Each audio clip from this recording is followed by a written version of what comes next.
ناظرین السلام علیکم ورحمۃ اللہ وبرکاتہ۔ دنیا میں زنا کب شروع ہوا تھا؟ حضرت حابل کو قتل کرنے کے بعد قابل اپنی سگی بہن عقلیمہ کو لے کر ایک پہاڑی پر چلا گیا۔ قابل پہلے سے ہی اپنی بہن عقلیمہ کو چاہتا تھا، اس لیے جب رات ہوئی تو شیطان نے قابل کو ورغلایا کہ اپنی بہن سے زنا کر لو۔ چنانچہ قابل اپنی سوئی ہوئی بہن کے ساتھ لیٹ گیا اور پھر بسم اللہ الرحمن الرحیم حابیل اور قابل حضرت آدم علیہ السلام اور حضرت حوا علیہ السلام کے حقیقی بیٹے تھے، لیکن خدا کی قدرت کہ دونوں بھائیوں کی مزاج، عادات و اطوال میں زمین و آسمان کا فرق تھا۔ بڑا بھائی قابل مزاجاً غصے کا تیز، بد زبان اور فطرتاً برائی کی جانب راغب تھا۔ حسد، بغض، سرکشی، تکبر، انتقام کا جذبہ اس کے سرکش میں شامل تھا اور اس کا ذریعہ معاش کھیتی باڑی تھا، یعنی کھیتی باڑی کیا کرتا تھا، جبکہ چھوٹا بھائی حابل نیک سیرت اور پرہیزگار انسان تھا۔ وہ بھیڑ بکریاں چرایا کرتا تھا اور فارغ وقت اپنے والد کی خدمت بھی کیا کرتا تھا۔ قابل شکل اور صورت میں حابل سے زیادہ خوبصورت تھا، جبکہ حابل واجبی خدو خال کا ایک مالک لیکن اپنے بڑے بھائی کی مقابلے میں زیادہ قوی اور طاقتور تھا۔ ویسے تو والدین کو اپنے تمام بچے پیارے ہوتے ہیں اور وہ سب ہی سے محبت بھی کرتے ہیں، لیکن حابل کی مکاری اخلاق، نیک سیرت، فرما برداری اور دیگر خصوصیت کی بنا پر حضرت آدم علیہ السلام چھوٹے بیٹے کو زیادہ پسند فرمایا کرتے تھے اور اسے اپنی جانشین مقرر کرنا چاہتے تھے۔ جب حضرت آدم علیہ السلام اور حضرت اماں حوا علیہ السلام دنیا میں تشریف لائے تو توالد و تناسل کا سلسلہ شروع ہوا، تو ان کی نسل میں اضافے کے لیے ہر ایک حمل سے ان کے 2 بچے توام یعنی جڑواں پیدا ہوتے تھے، ایک لڑکا اور دوسری لڑکی۔ بہن بھائی ہونے کی وجہ سے ان کا آپس میں نکاح حرام تھا۔ چنانچہ اللہ تبارک و تعالیٰ نے اس وقت کی ضرورت کے لحاظ سے شریعت آدم علیہ السلام میں یہ خصوصی حکم جاری فرما دیا تھا کہ حضرت حوا علیہ السلام سے توام میں پیدا ہونے والے لڑکے اور لڑکی کا عقد دوسرے وقت میں پیدا ہونے والے توان بچوں سے کر دینا جائز ہے۔ اسی حکم کے مطابق قابل اور حابل کی شادی ہونا تھی۔ قابل عمر میں بڑا تھا، اس کے ساتھ اس کی جو ہمشیرہ پیدا ہوئی وہ حابل کے ساتھ پیدا ہونے والی ہمشیرہ سے بہت زیادہ حسین اور خوبصورت تھی۔ جب نکاح کا وقت آیا تو حابل کے ساتھ پیدا ہونے والی ہمشیرہ قابل کے حصے میں آئی، لیکن چونکہ وہ خوبصورت نہیں تھی، چنانچہ قابل نے اس سے شادی سے انکار کر دیا اور اپنی زندگی ہمشیرہ سے شادی کا خواہش مند تھا۔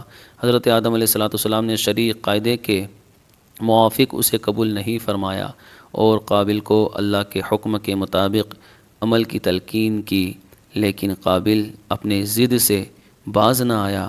بڑا ہونے کی وجہ سے قابل خود کو والد کا جانشین سمجھتا تھا، لیکن وہ حابل کے تعلقات سے، والد کی خیالات سے واقف تھا۔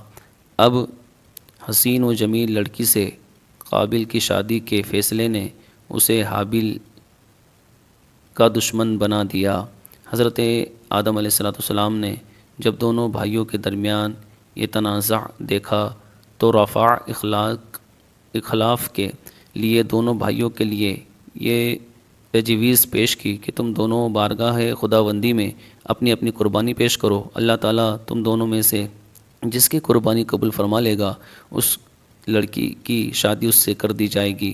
حضرت آدم علیہ السلام کو اس بات کا یقین تھا کہ قربانی اس کی قبول ہوگی جس کا حق ہے، یعنی اس زمانے میں قربانی قبول ہونے کی ایک واضح اور کھلی علامت یہ ہوتی تھی کہ آسمان سے ایک آگ آتی اور قربانی کو کھا جاتی، اور جس قربانی کو آگ نہ کھائے تو اس کے معنی یہ ہوتے کہ وہ قربانی اللہ تبارک و تعالیٰ کے حضور قبول نہیں ہوئی۔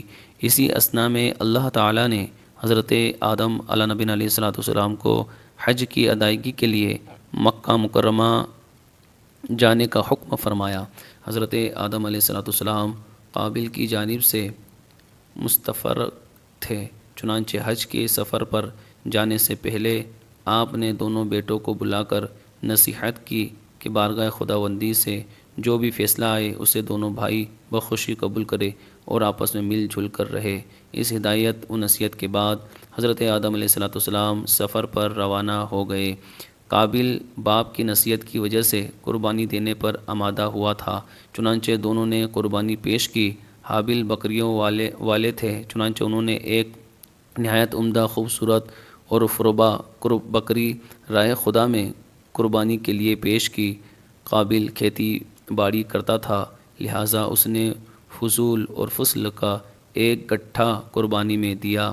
اللہ نے قابل کی قربانی قبول فرمائی مگر حابل کی قربانی قبول فرمائی مگر قابل کی قربانی نہیں ہوئی۔